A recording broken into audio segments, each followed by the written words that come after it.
Welcome back everyone. The day has finally arrived. The Radeon Pro Duo is no ordinary card. It's a dual GPU powerhouse, and with original retail price of $14.99, definitely an expensive one too. We've seen AMD combining two water-cooled chips before, but unlike the R9 295X2, Team Red marketed this monster towards the creative professionals. Creative professionals? For gamers who create and creators who game. The R9 Fury X2, as many refer to it, was first teased at Virtual Reality Las Vegas Expo in June of 2015, alongside the new R9 Fury, Fury X and the Nano, which were all geared towards the gamer. It wasn't until April 2016 that AMD finally introduced the world to their first Radeon Pro graphics card, which was a strategic move to align with the release of the first generation VR headsets. Specs-wise, it's based on GCN 3.0 architecture and made on 28nm process.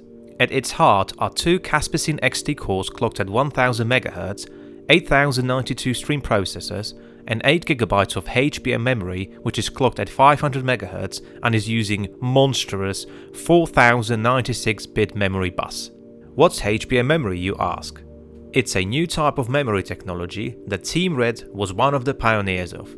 This 3D stacked type of memory allowed for significantly higher memory bandwidth than traditional GDDR5 memory architecture, which was a major factor in improving the performance of the GPU, but it was expensive. In collaboration with SK Hynix, AMD first introduced HBM memory in 2015 with its Radeon R9 Fury X graphics card. Since then, AMD continued to use HBM technology in its high-performance graphics cards, such as the Radeon Vega or Radeon 7, and it's been also adopted by Nvidia in some of their enterprise cards. With impressive 16 teraflops of compute performance, Pro Duo was the most powerful GPU available for professional use, hands down. Developers could harness this potential by using AMD's Liquid VR SDK for creating both educational and game VR content. AMD claims their new graphics card is 50% faster than the Titan X and up to 33% faster than its previous model, the R9 295X2.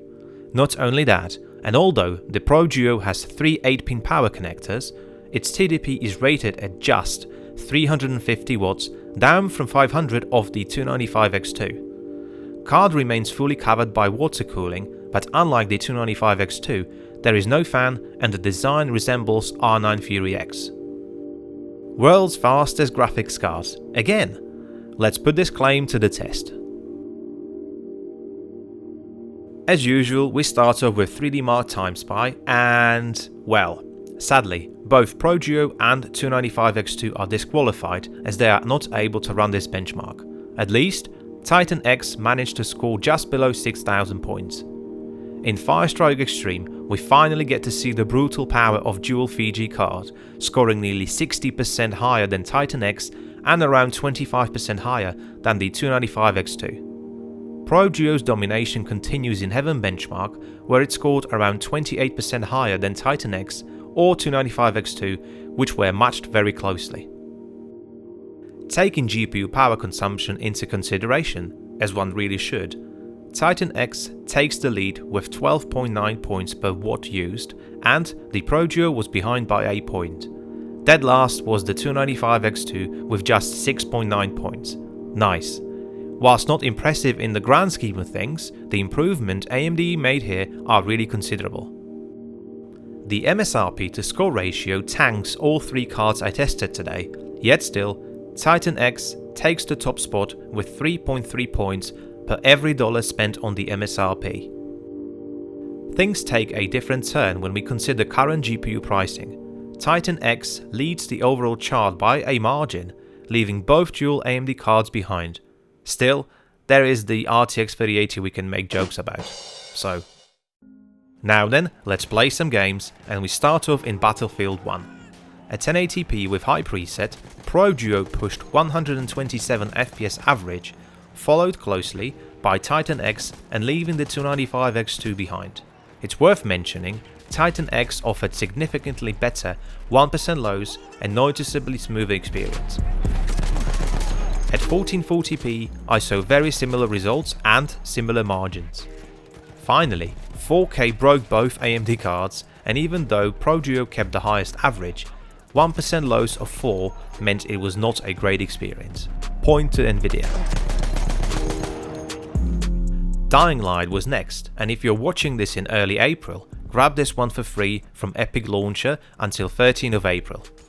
With high settings at 1080p, Pro Duo kept the lead and pushed 194 FPS on average, leading by around 5% over the Titan X and 38% over 295X2. 1440p increased Pro Duo's lead to nearly 20% over Titan X and to over 50% over the 295X2. 4K followed similar results and margins again.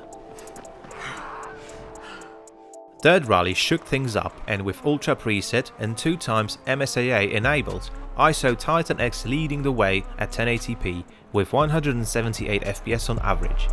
Increasing the resolution to 1440p had both Titan X and Pro Duo push nearly identical performance with around 132 FPS on average. The 295X2 was behind by 7%. Pro Duo then takes the crown back at 4K, and with over 100 FPS on average, it's a clear victory.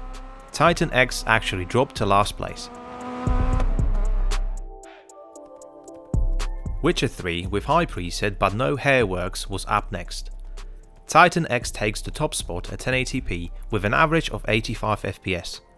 Interestingly, all cards perform poorly in the 1% low figures. At 1440p, Titan X keeps the lead but averages dip below 60. Finally, 4K was pretty much unplayable, and with 1% low figures in the single digit range, you really shouldn't.